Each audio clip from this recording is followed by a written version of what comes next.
Hello दोस्तों, एक बार फिर से आप सभी का स्वागत है। तो आज के इस सेशन में हम लोग करने वाले हैं यूजीसी नेट पॉलिटिकल साइंस के लिए राजनीतिक सिद्धांत से जुड़े हुए कुछ इम्पॉर्टेंट एमसीक्यूज़ को। तो आई होप कि आप लोगों को ये वीडियो सेशन पसंद आएगा। आप लोग अपने दोस्तों के साथ इस वीडियो सेशन को ज़रूर शेयर करिए ताकि उन तक भी ये वीडियो पहुंच सके और उनकी भी हेल्प हो सके। आप लोग ज़्यादा से ज़्यादा शेयर कीजिए वीडियो को और पसंद आने पर वीडियो को ज़रूर लाइक कीजिएगा। तो चलते हैं आज के फर्स्ट क्वेश्चन की ओर। क्वेश्चन थोड़ा देखने में बड़ा है तो ध्यान से पढ़िए और इसके लिए राइट आंसर आप लोग दीजिए क्या होगा। पहला क्वेश्चन है आपके सामने, निम्नलिखित में से किसने कहा कि यदि कोई राजनीति विज्ञान को कम या ज़्यादा व्यवहारिक राजनीति का आनुभविक अध्ययन मानता है तो उसे अरस्तू से प्रारंभ करना होगा। यदि कोई इसे रियल पॉलिटिक मानता है तो उसे मैकियावेली से प्रारंभ करना होगा। और यदि कोई आधुनिक राज्य को आधार बनाता है तो उसे हॉब्स को केंद्र में रखना होगा। यदि कोई राजनीति को विज्ञान के रूप में देखता है तो उसे डेविड ह्यूम से को इसका संस्थापक मानना होगा। और अगर कोई राजनीति को अध्ययन की एक शाखा के रूप में देखना चाहता है तो उसे बर्गेस से अध्ययन प्रारंभ करना होगा।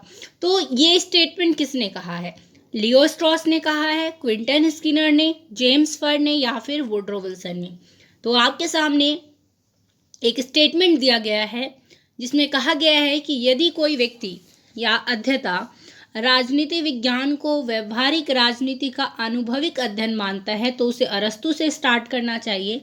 यदि कोई इसे रियल पॉलिटिक मान रहा है तो उसे मैकियावेली से शुरू करना चाहिए। कोई इसे आधुनिक राज्य का आधार बनाता है, राजनीति विज्ञान को अगर कोई अध्ययन करता आधुनिक राज्य को आधार बनाता है तो उसे हॉब्स से शुरू करना चाहिए। और कोई इसे अगर विज्ञान के रूप में देखता है तो ह्यूम से इसे शुरू करना चाहिए। इसके अलावा अगर कोई उसे राजनीति को एक शाखा के रूप में देखना चाहता है तो उसे बर्गेस से शुरू करना चाहिए। तो ऐसा किसने कहा है?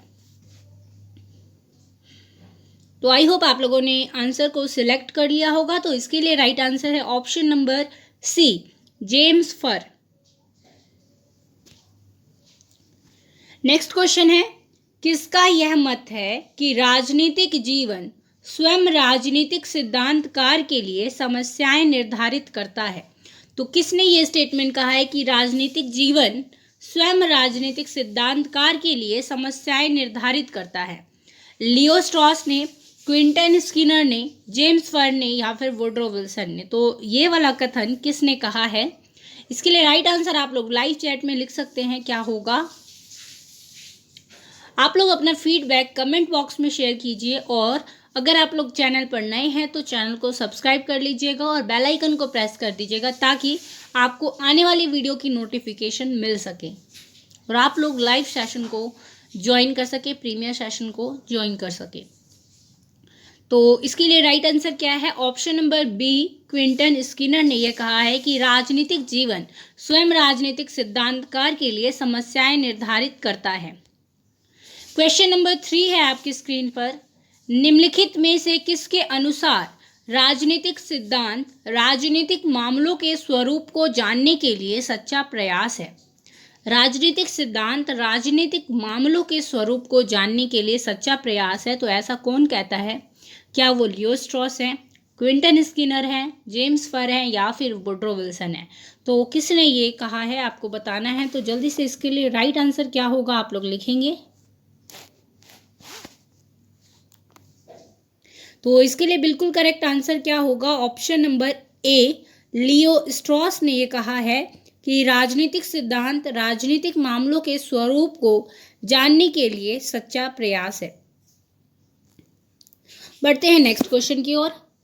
क्वेश्चन नंबर 4 है, निम्नलिखित में से वुड्रो विल्सन की पुस्तक कौन सी है? Quest for power, the human condition, the state elements of historical and practical politics, inter group conflict. तो इन 4 ऑप्शंस में से वुड्रो विल्सन की पुस्तक का क्या नाम है आपको बताना है। तो राइट आंसर आप लोग लिखेंगे। इसके लिए क्या होगा? तो इसके लिए राइट आंसर क्या है? Option number C, the state elements of historical and practical politics, Woodrow Wilson की पुस्तक है। इसके अलावा द ह्यूमन कंडीशन किसकी पुस्तक है? हन्ना आरेंट की पुस्तक है, जो कि 1958 में प्रकाशित होती है। क्वेश्चन नंबर 5 है, Max Weber, George Catlin, Harold Lasswell, Robert Dahl और हंस जे मॉर्गनथाउ राजनीति को किस रूप में देखते हैं? संघर्ष के रूप में, मूल्यों का आधिकारिक आवंटन के रूप में, सीमित साधनों का बंटवारा करने की प्रक्रिया, या फिर घृणितों का व्यवस्थित संगठन। तो Max Weber, George Catlin, Harold Lasswell, Robert Dahl और हंस जे मॉर्गनथाउ राजनीति को किस रूप में देखते हैं, आपको बताना है। तो राइट आंसर इसके लिए क्या होगा? जल्दी से ऑप्शंस को सिलेक्ट करिए और बताइए। तो इसके लिए बिल्कुल करेक्ट आंसर क्या होगा? ऑप्शन नंबर ए, संघर्ष के रूप में ये थिंकर्स राजनीति को देखते हैं। क्वेश्चन नंबर 6 है, राजनीति को संभाव्य की कला यानी आर्ट ऑफ पॉसिबल कौन कहते हैं? Leo Strauss, Quentin Skinner, James Farr या फिर टी ब्रेनन। तो कौन कहते हैं संभाव्य की कला यानी आर्ट ऑफ पॉसिबल पॉलिटिक्स को?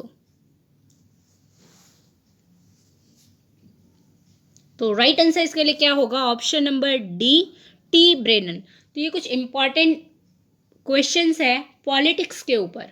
पॉलिटिक्स क्या है, राजनीतिक सिद्धांत क्या है, इनसे जुड़े हुए कुछ महत्वपूर्ण कथन हैं जो आप लोगों को ध्यान में रखना है। पॉलिटिकल थ्योरी के लिए ये इम्पॉर्टेंट है, तो आप लोग इन्हें जरूर ध्यान में रखिए।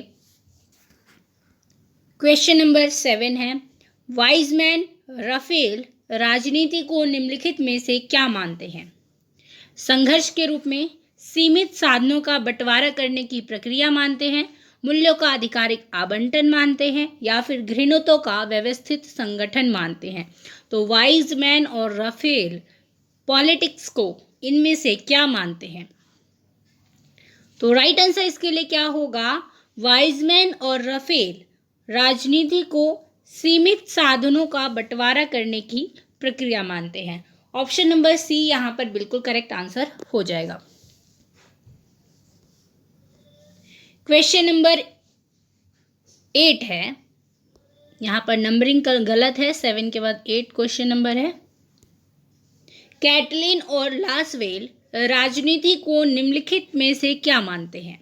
शक्ति की तलाश, सीमित साधनों का बंटवारा करने की प्रक्रिया, मूल्यों का आधिकारिक आवंटन, घृणितों का व्यवस्थित संगठन। तो कैटलिन और लासवेल राजनीति को क्या मानते हैं? तो राइट आंसर आप लोग बताएंगे क्या होगा इसके लिए। तो इसके लिए बिल्कुल करेक्ट आंसर क्या होगा? कैटलिन और लासवेल शक्ति की तलाश मानते हैं राजनीति को, क्वेस्ट फॉर पावर। कैटलिन और लासवेल राजनीति को शक्ति की तलाश मानते हैं। क्वेश्चन नंबर 8 है, ब्रटेंड जोविनेल ने किसको राजनीति की जड़ माना है? शक्ति संघर्ष को, विवाद को, सत्ता को, या फिर सीमित संसाधन को। तो ब्रटेंड जोविनेल राजनीति की जड़ इनमें से किसे मानते हैं? राइट आंसर आप लोग बताएंगे क्या होगा। तो राइट आंसर क्या होगा इसके लिए? ऑप्शन नंबर बी, विवाद। ब्रटेंड जोविनेल राजनीति की जड़ किसे मानते हैं? विवाद को। क्वेश्चन नंबर 9 है, जॉर्ज बर्नार्ड शॉ राजनीति को क्या मानते हैं? अर्थशास्त्र की केंद्रीय अभिव्यक्ति, धूर्तों का अंतिम आश्रय, अंतर समूह संघर्ष, घृणितों का व्यवस्थित संगठन। तो जॉर्ज बर्नार्ड शॉ क्या मानते हैं राजनीति को, आपको ये बताना है। तो राइट आंसर इसके लिए क्या होगा, आप लोग जल्दी से बताइए।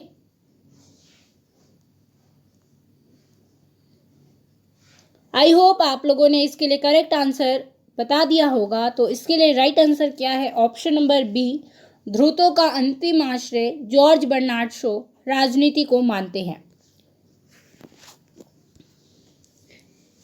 क्वेश्चन नंबर 10 है, हेनरी एडम्स राजनीति को क्या मानते हैं? हेनरी एडम्स राजनीति को क्या मानते हैं? अर्थशास्त्र की केंद्रीय अभिव्यक्ति, धूर्तों का अंतिम आश्रय, अंतर समूह संघर्ष, या फिर घृणितों का व्यवस्थित संगठन।